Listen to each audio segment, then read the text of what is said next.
अस्सलामुअलैकुम। मैं हूं मुदस्सिर यासिर और आप देख रहे हैं टेक्नोवर्क्स। आज हमारा नंबर सिस्टम सीरीज़ का 5th लेक्चर है अबाउट हेक्साडेसिमल नंबर सिस्टम। अगर आप इस नंबर सिस्टम को अच्छी तरह समझना चाहते हैं तो पिछली चारों वीडियोस लाजमी देखिएगा, चैनल को सब्सक्राइब कीजिएगा और वीडियो को लाइक कीजिएगा। तो आइए समझते हैं हेक्साडेसिमल नंबर सिस्टम को।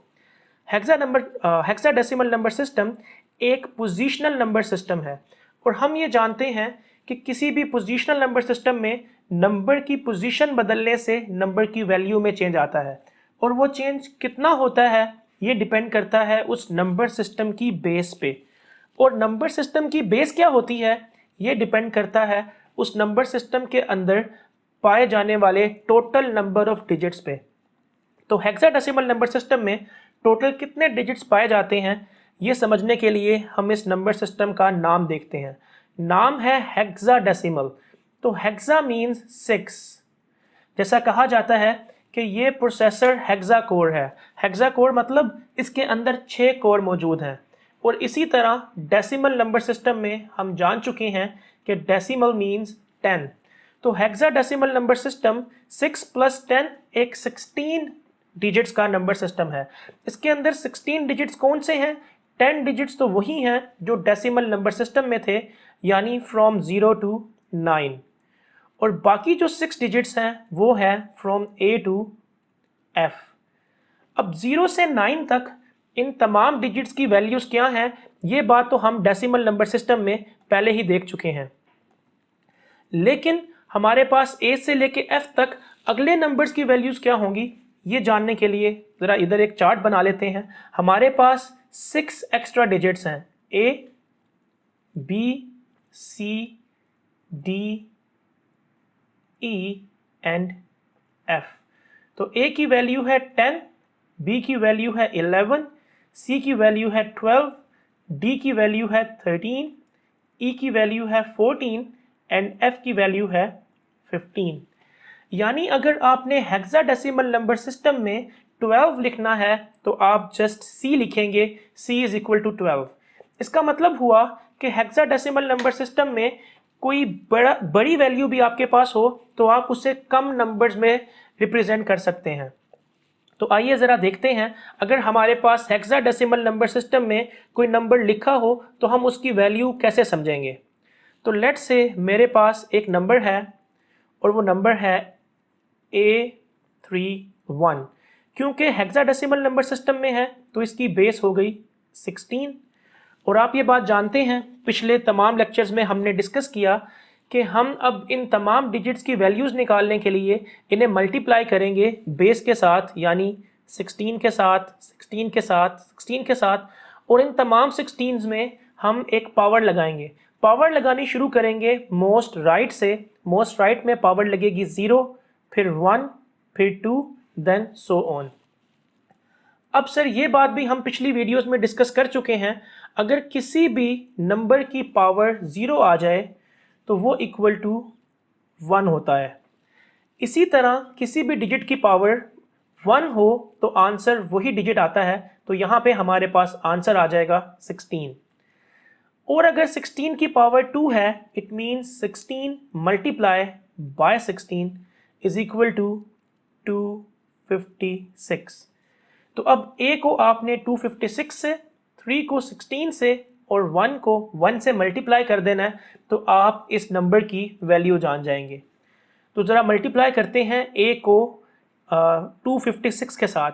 तो A खुद क्या है इसके लिए आप यहाँ पे देख सकते हैं, A खुद 10 है। तो मैं यहाँ पे लिखता हूँ 256 मल्टीप्लाई बाय 10, इट मीन्स हमारे पास आ गया 2560। तो A की वैल्यू है 2560। आगे 3 को मल्टीप्लाई करेंगे 16 के साथ, तो 3 × 16, 3 × 6 हमारे पास आया 18, 1 कैरी, 3 × 1 = 3 और +1 = 4। तो ये हमारे पास बन गया 48। तो यहाँ पे 3 की वैल्यू है 48 और 1 की वैल्यू यहाँ पे 1 ही है। अब मुझे क्या करना है, मुझे 2560 में 49 को ऐड कर देना है। 49 को क्यों? क्योंकि 48 ये और मैंने 1 को भी इसी में ऐड कर दिया ताकि मेरी एडिशन थोड़ी इजी हो जाए। तो हमारे पास क्या आंसर आएगा, यहाँ पे हमारे पास आ गया 9, 4 + 6 is equal to 10, 0 1 carry, 5 + 1 is equal to 6 और 2 वैसे ही आ गया। इसका मतलब इस नंबर की वैल्यू हमारे पास बन रही है 2609। तो आप देख सकते हैं हमने 2609 को जस्ट A31 के जरिए रिप्रेजेंट कर दिया है। एक नंबर और देखते हैं ताकि अंडरस्टैंडिंग मजीद बेहतर हो जाए। तो एक और नंबर ले लेते हैं, मैं यहाँ पे नोट कर लेता हूँ 3D और हम लिख लेते हैं F, 3DF। अब इसको सॉल्व करने के लिए ऊपर आप पावर्स लगाएं।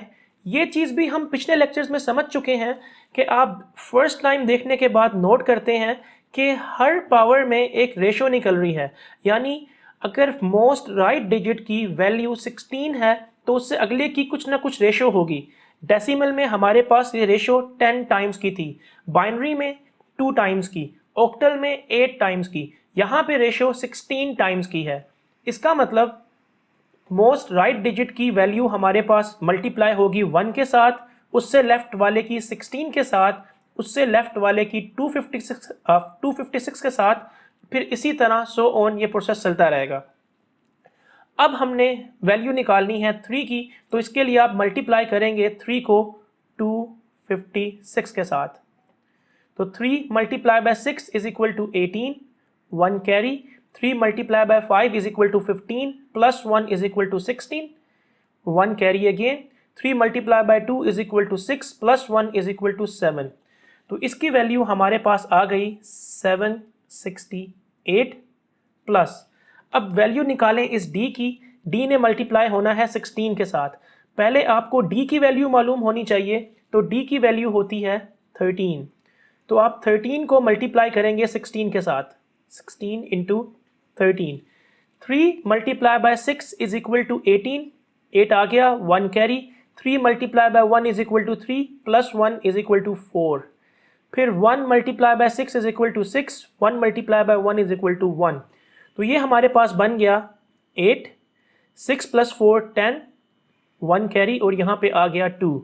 तो हमारे पास d की वैल्यू बनी 208 और f को आपने 1 से मल्टीप्लाई करना है और f होता है 15। आप यहाँ से देख सकते हैं f होता है 15, तो हम यहाँ पे लिख देंगे 15। तो अब मुझे क्या करना है, 768 में 208 और 15 को ऐड कर देना है। 8 + 8 is equal to 16 plus 5 is equal to 21, 2 carry, 2 + 6 is equal to 8, 8 + 1 is equal to 9, यहाँ पे 9 आ गया, और इसी तरह 7 + 2 इज इक्वल टू 9 अगेन। तो इसकी वैल्यू हमारे पास निकली इसकी वैल्यू हमारे पास निकल आई 991। तो 991 को अगर आप हेक्साडेसिमल में लिखें तो वो बनता है 3DF। अभी तक हम hexadecimal number system, binary number system, octal number system और डेसिमल नंबर सिस्टम को देख चुके हैं। फॉर रेफरेंस हम जब किसी नंबर सिस्टम को यूज़ कर रहे हैं तो अभी तक वो नंबर सिस्टम डेसिमल था, क्योंकि डेसिमल को हम रोज़मर्रा की ज़िंदगी में इस्तेमाल करते हैं। इसलिए जब भी मैं कहता हूँ वैल्यू निकल आई, इट मीन्स ये वैल्यू डेसिमल में निकली, क्योंकि डेसिमल नंबर सिस्टम को हम समझते हैं। अगले लेक्चर में हम डिस्कस करेंगे अगर आपने किसी वैल्यू को डेसिमल से बाइनरी में या डेसिमल से हेक्साडेसिमल में या किसी भी एक नंबर सिस्टम से किसी भी दूसरे नंबर सिस्टम में कन्वर्ट करना है तो इसके लिए हमारे पास क्या मेथड्स मौजूद हैं, ईजीएस्ट मेथड कौन से हैं और सबसे फास्ट मेथड कौन से हैं।